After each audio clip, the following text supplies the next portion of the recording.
대한민국 대표팀의 2026 북중미 월드컵 운명을 가를 마지막 3차전이 목요일 아침 10시에 열리게 됩니다.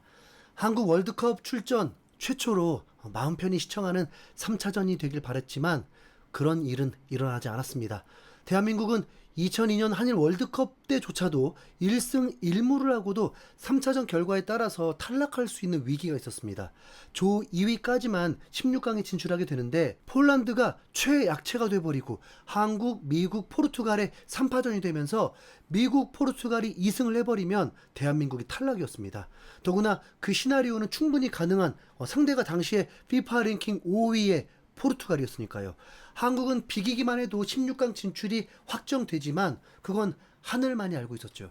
대성공적인 2002년 한일 월드컵 때도 그랬는데 나머지 대회들은 다 어땠겠습니까?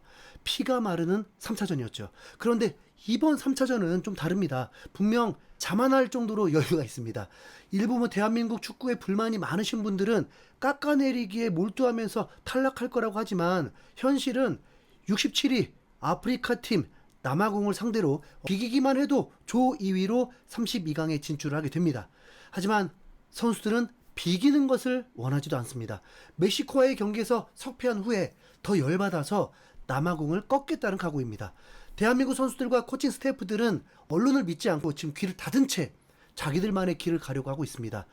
우려도 분명 있지만 든든함도 있습니다. 그건 뭐냐면 바로 매우 높은 곳을 또 바라보고 있다는 것입니다. 김승규, 황인범이 8강을 목표로 했었죠. 이미 16강에서 네덜란드, 잉글랜드 같은 팀을 만날 수 있다는 것을 알면서도 그런 목표를 정했던 겁니다. 손흥민은 목표를 세우지 않는다고 했습니다. 저는 그 목표가 결승, 우승이기 때문이라고 봅니다. 손흥민은 주역으로서 다 겪어봤잖아요.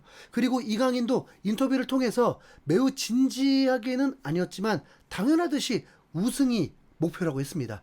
공식적인 자리에서 한국 월드컵 우승을 처음 말한 게 바로 이강인입니다. 그리고 비하인드 영상을 보게 되었는데 홍명보 감독과 손흥민이 대화 중에 모든 기록을 깨고 있는 손흥민이 두 가지를 더 깨야 한다면서 그 중에 하나가 월드컵 4강이라고 했습니다.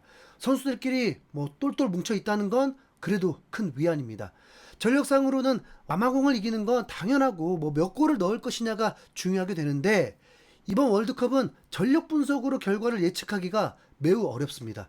역대 최강 전력이라던 튀르키예 조기 탈락, 강력한 우승후보 스페인이 카보베르데와 충격적인 0대0 무승부, 또 다른 우승후보 포르투갈이 콩고와 1대1 무승부, FIFA 랭킹 10위 벨기에가 이집트와 1대1 무승부, FIFA 랭킹 82위 퀴라소가 월드컵 복병 에콰도르와 0대0 무승부.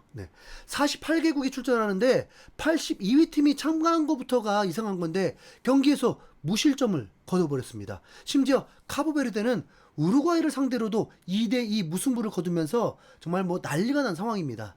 이 이변을 일으킨 팀들의 공통점, 퀴라소 빼고 모두 아프리카 팀이라는 겁니다. 아프리카 팀? 그런데 남아공도 아프리카 팀? 남아공은 이변까지는 아니지만 체코와의 경기에서 전반 5분 만에 실점을 하고 도저히 골이 나올 수 없는 경기였는데 경기 막판에 황당하게도 페널티킥을 얻어내면서 최종 1대1 무승부를 거둬버렸습니다. 이로 인해서 남아공은 매우 큰 희망이 생겼습니다.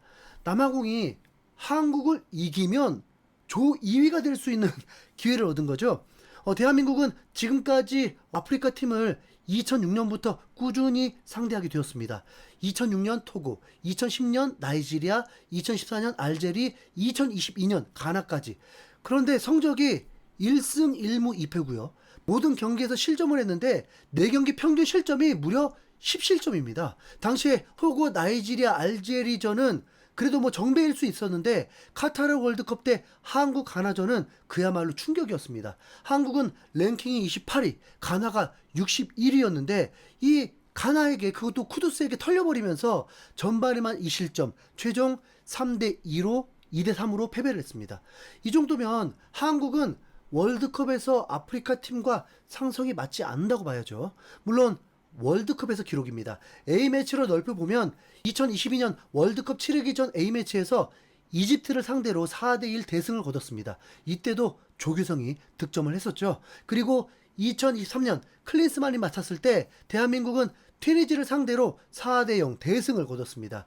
전반에는 숨막히는 답없는 경기였는데 후반에만 이강인이 원맨쇼를 펼치면서 두 골로 앞서갔고 이후에 자책골과 한국과 멀어진 한 선수의 추가골까지 터지면서 4대0 대승을 거뒀습니다. 4대0 튀니지 어디서 많이 들어보지 않았습니까? 일본이 월드컵에서 튀니지를 상대로 4대0 대승 거뒀다고 뭐 호들갑 떨고 있는데 그렇게 쫄 필요 없다니까요. 네, 붙어봐야 알지 어떻게 알아요. 네, 자, 한국이 멕시코와 경기했을 때도 결과적으로 패배는 인정하지만 경기 전 한국이 멕시코를 어떻게 이기냐는 뭐 예측이 정말 많았지만 뚜껑을 열어보니까 한국은 분명 멕시코를 상대로 충분히 위협적이었고 체력적 우위와 함께 상대가 매우 타이트하게 붙었지만 한국은 큰 실수 없이 유기적으로 잘 돌아갔습니다. 이강인의 초반 경고만 아니었다면 더 좋은 흐름으로 한국이 이길 수 있었던 경기라고 봅니다. 이강인의 그 초반 경고는 경고 누적 퇴장이 나오는 게 무서운 게 아니라 남아공전에서도 출전할 수 없는 사태가 될 수 있었기 때문에 정말 조심해야 했습니다. 심지어 멕시코가 이강인을 막는 것이 1순위였는데 경고까지 받으면서 더 두세 명이 협력해서 이강인을 괴롭히기까지 했죠. 이강인은 남아공전에서 쉬게 될 수도 있습니다. 이강인의 약점을 굳이 언급하자면 수비력인데 이 수비에 문제가 생기면서 경고를 받게 되는 거거든요. 이강인이 체력이나 뭐 스피드는 웬만한 뭐 평균 정도 됩니다. 그런데 수비 퀄리티가 아쉽거든요. 이미 경고를 한번 받은 상황인데 남아공전에서 경고를 받아버리면 정말 끔찍한 일이 터져버립니다. 32강에서 이강인이 출전을 못하는 사태가 벌어지는 것입니다. 한국은 남아공전을 이기는 것도 중요하지만 이강인을 아껴야 하는 것도 중요합니다. 조별리그에서 이강인이 경고를 더 이상 받지 않으면 32강 때 그 경고는 지워지게 됩니다. 이 기억도 체코전에서 경고를 받았기 때문에 조심해야죠. 네. 감독은 이기혁의 플레이를 매우 높이 평가하면서 합격점을 줬습니다. 그렇기 때문에 이기혁도 32강에서 매우 중요한 선수가 되죠.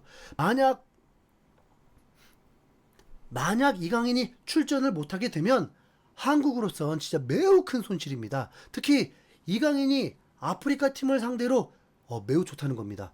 U20 월드컵 때에는 남아공을 이겼고 16강전에서도 세네갈과 3대3 승부차기 끝에 승리를 했습니다. 월드컵 때 가나전에서 활약도 매우 좋았죠. 감독이 어떤 선택으로 선발 라인업을 꾸릴지는 전혀 모르기 때문에 그거 뭐 목요일 아침 9시에 알 수 있습니다. 한국은 다행히 부상 선수 없이 완전체가 된 상황입니다. 멕시코와의 경기의 아픔은 뭐 잊은 지 오래고 이한범은 인터뷰를 통해서 남아공전을 이기는 거 말고 다른 생각은 하지 않는다고 했습니다. 그리고 수비도 남아공을 잘 막을 수 있다고 자신감이 넘쳐 있었습니다. 한국이 남아공을 넘는다면 24년 만에 월드컵 2승을 하게 됩니다. 이 또한 뭐 매우 좋은 성과 맞잖아요. 네. 우리 선수들, 자, 여러분 응원해 주십시오. 네, 이상 흰수염고래였습니다. 감사합니다.